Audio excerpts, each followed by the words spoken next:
देखिए, आज की सबसे महत्वपूर्ण टॉपिक है आपके बीच में पवन। अब पवन किसे कहते हैं, वायु धारा किसे कहते हैं, और ठीक किसी ढंग से वायुपात किसे कहते हैं। पवन के यानी हवा के किसी भी बहाव को हम पवन नहीं कहेंगे, इसको थोड़ा सा समझना होगा।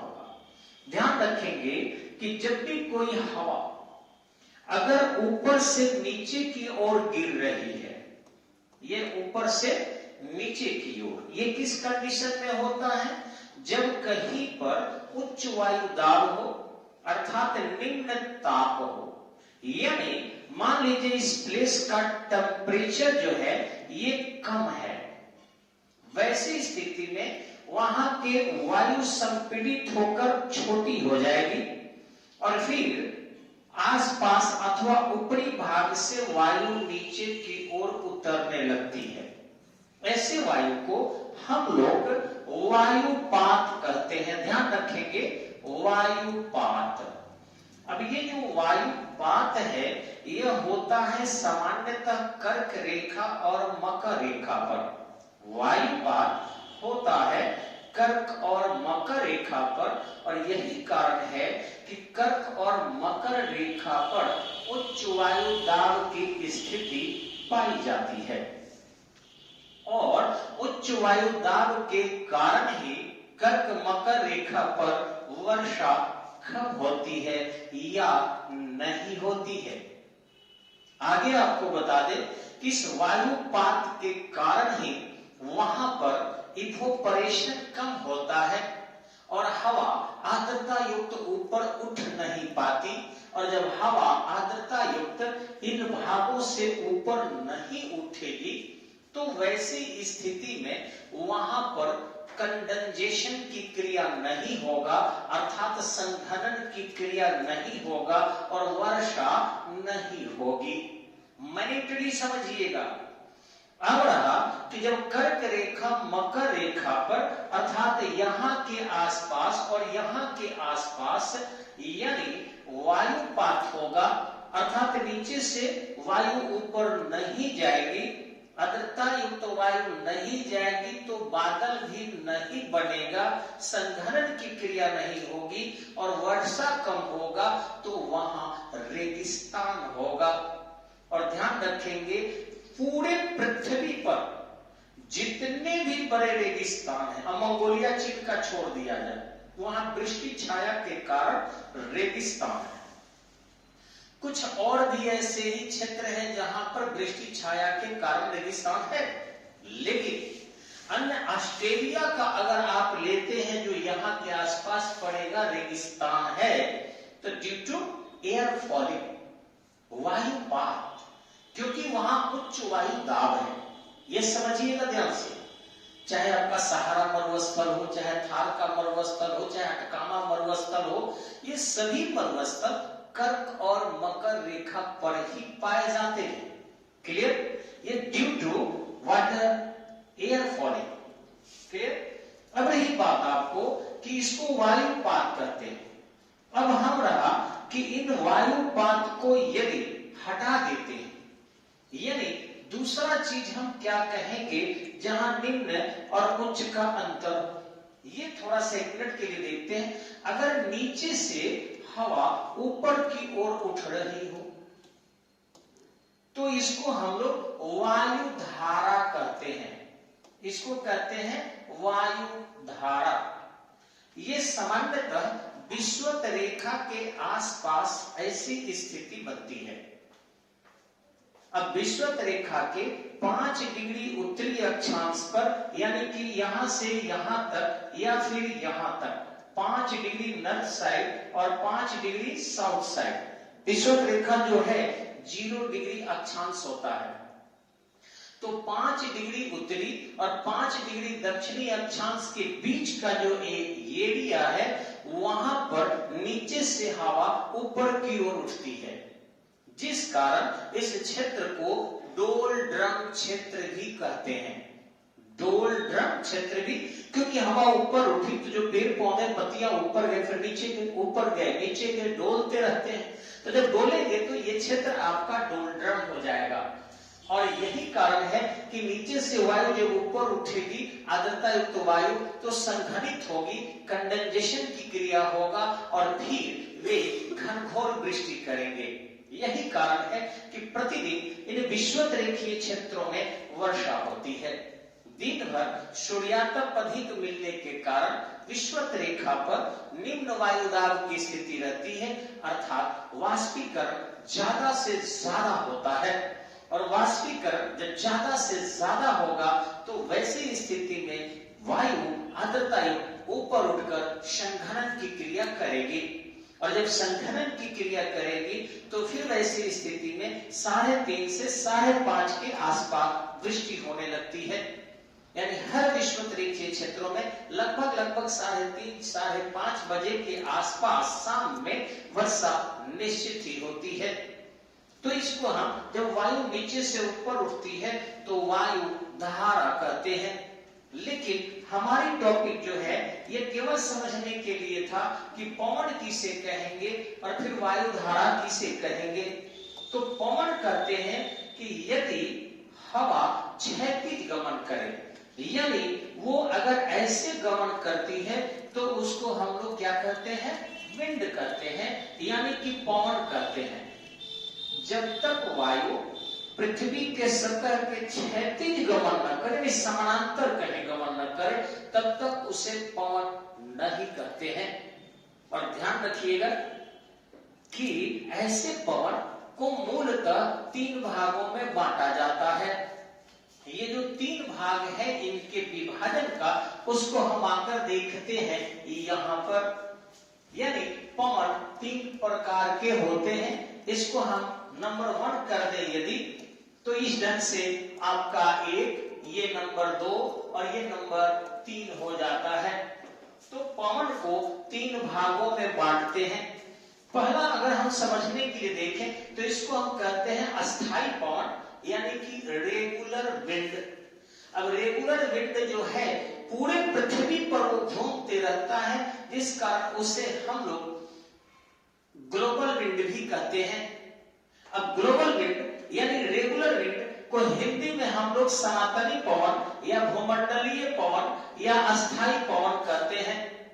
अब इस अस्थाई पवन को भी सामान्यतः 3 भागों में बांटा जाता है। इसको मान लीजिए ए, इसको मान लीजिए बी, इसको मान लीजिए सी। अब ये रेगुलर विंड को अगर देखें जो आपके ध्रुव से लेकर उपध्रुवीय वृत्त की ओर चलती है, यानी ध्रुव से उपध्रुवीय वृत्त की ओर चलती है तो ध्रुवीय पवन कहते हैं।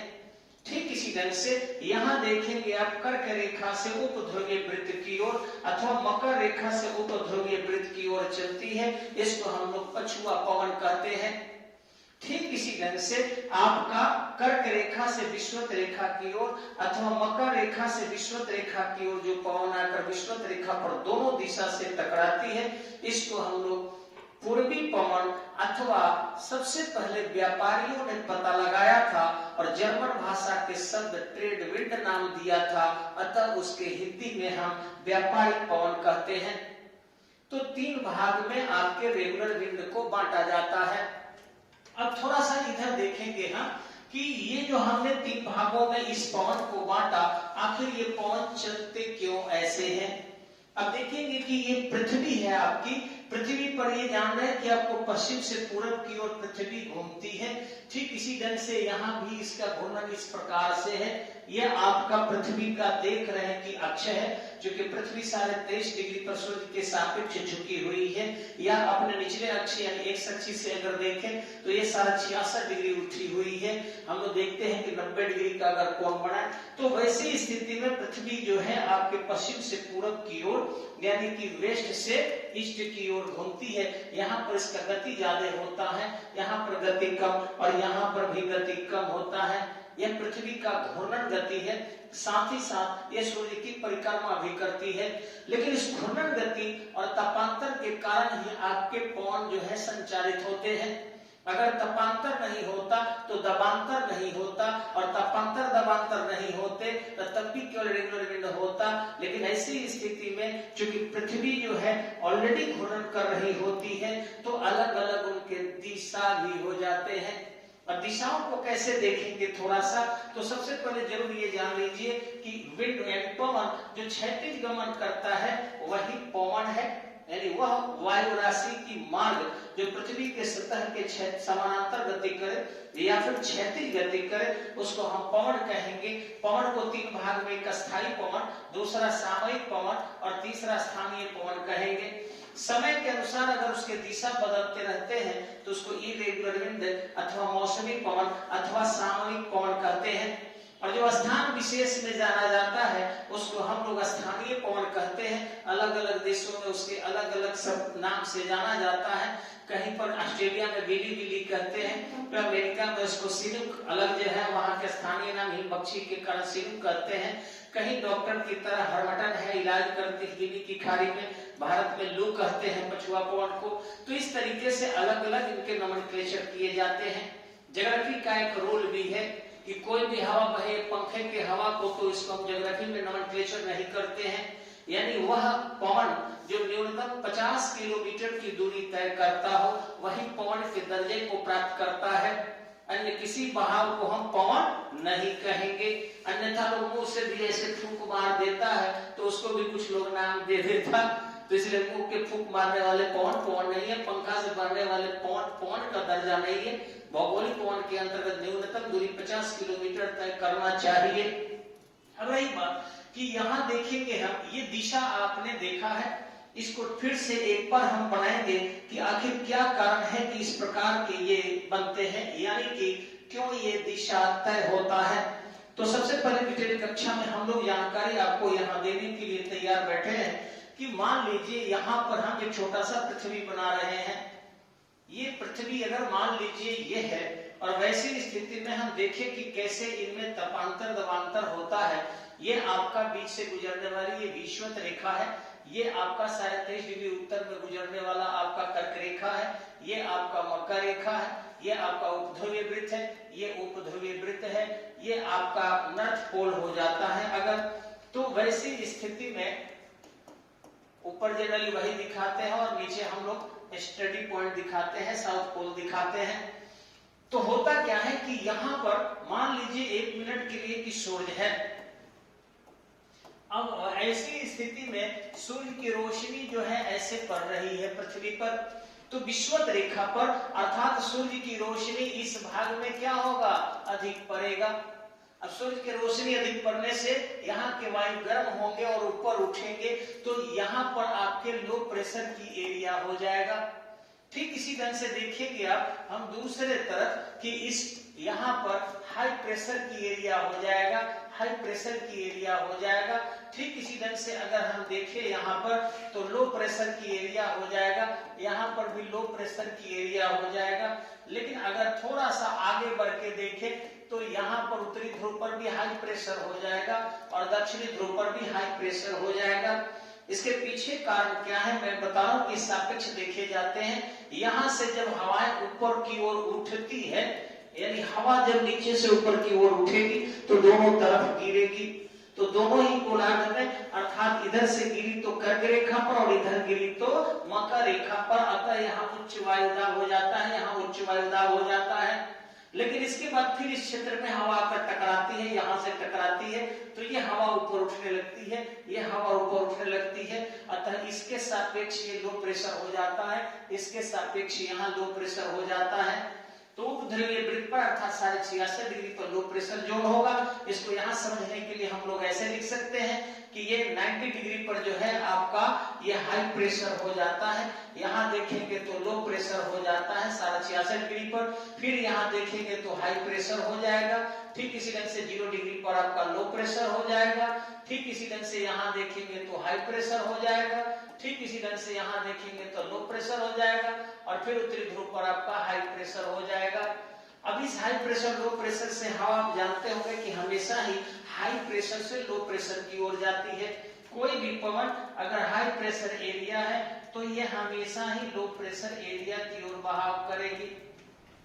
यही अगर स्थिति बदल जाए, यहाँ पर हाई प्रेशर अगर हो जाए तो इस ढंग से यहाँ लो प्रेशर हो जाए तो हवा ऐसे बहने लगेगी, क्योंकि उच्च वायुदाब से निम्न वायुदाब की ओर पवन बहती है। क्षैतिज बहने लगे तो उसको हम लोग पवन कहते हैं। अब अगर हम मैप पर समझे यहाँ पर कि किस तरीके से ये बहाव करती है, तो थोड़ा सा एक बार और मैप को हमें बनाना पड़ेगा। हम आते हैं यहाँ पर एक और पृथ्वी को यहाँ पर लेते हैं आपका, कि किस तरीके से पृथ्वी जो है अपना बहाव करती है और इस तरीके से हवा जो है किस तरीके से एक दूसरे को प्रभावित कर देता है। तो थोड़ा सा देखेंगे हम आसान तरीके से।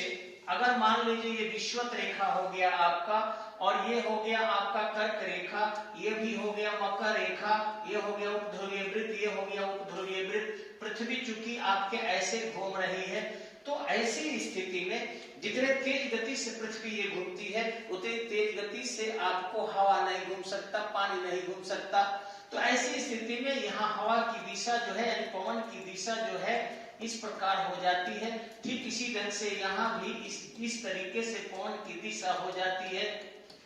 अगर आप देखेंगे पछुआ पवन का दक्षिणी गोलार्ध में, तो ये आपके इस तरीके से बहती है, क्योंकि यहाँ वेग ज्यादा होता है, यहाँ कम होता है। ठीक इसी ढंग से अगर इन क्षेत्रों में देखें तो इनकी दिशा ध्रुवीय पवन की ऐसे हो जाती है, यहाँ पर देखें तो इनकी दिशा इस प्रकार से हो जाते हैं, और इस तरीके से ध्रुवीय पवन उत्तरी गोलार्ध में ऐसे हो जाती है।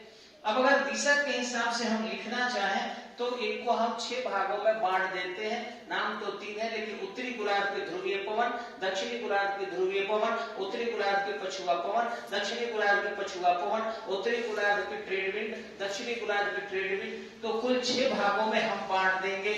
अब देखिए उत्तरी गोलार्ध का अगर हम लोग लेकर चले, तो अगर पछुआ पवन लेकर चले तो शॉर्टकट में लिख रहे हैं ये उत्तरी गोलार्ध का पछुआ पवन। इसे समझ लेना है आपको। इसकी दिशा होती है आपको उत्तर पूरब, उत्तर पूरब से दक्षिण पश्चिम की ओर, यानी ऐसे इसकी दिशा होती है।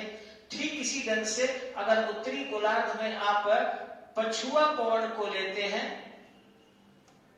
पछुआ पवन को लेते हैं, ये उत्तरी गोलार्ध में हम लोग लिए हैं ध्रुवीय पवन को, सॉरी ध्रुवीय पवन को। अगर पछुआ पवन को आप लेते हैं तो इसकी दिशा हो जाती है दक्षिण पश्चिम से, ये आपका हो जाएगा उत्तर पूरब की ओर। ठीक इसी ढंग से अगर उत्तरी गोलार्ध में आप व्यापारिक पवन को ले लेते हैं, व्यापारिक पवन को ले लेते हैं, तो इसकी दिशा हो जाती है आपको उत्तर पूरब से दक्षिण पश्चिम की ओर। तो इस तरीके से जो दिशा इसकी आप देख रहे हैं, वही दिशा इसकी आपको दिखाई पड़ेगी। ठीक इसी ढंग से अगर आप दक्षिणी गोलार्ध में लेकर चले, दक्षिणी गोलार्ध में,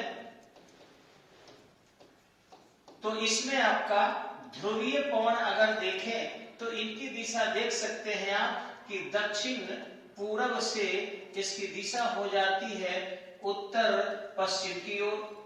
ठीक इसी ढंग से दक्षिणी गोलार्ध में अगर आप पछुआ पवन को लेकर देखें तो इनकी दिशा हो जाती है उत्तर पश्चिम से दक्षिण पूरब की ओर, दक्षिण पूरब की ओर। ठीक इसी ढंग से यदि आप व्यापारिक पवन को लेकर चले तो इनकी दिशा हो जाती है पुनः इसी की तरह, यानी कि दक्षिण पूरब से उत्तर पश्चिम की ओर, उत्तर पश्चिम की ओर। तो आसानी से इस मैप को देखकर अगर हम ऐसे सेट कर दें तो आप समझ सकते हैं कि दिशा कैसे होगा सबका। अब रही बात आपको कि जो मौसमी पवन होती है या फिर आपका अन्य स्थानीय पवन होता है, इनके बारे में हम आपको अगले वीडियो में बताएंगे, क्योंकि ये लंबा हो जाएगा, आपको होगी काफी परेशानी।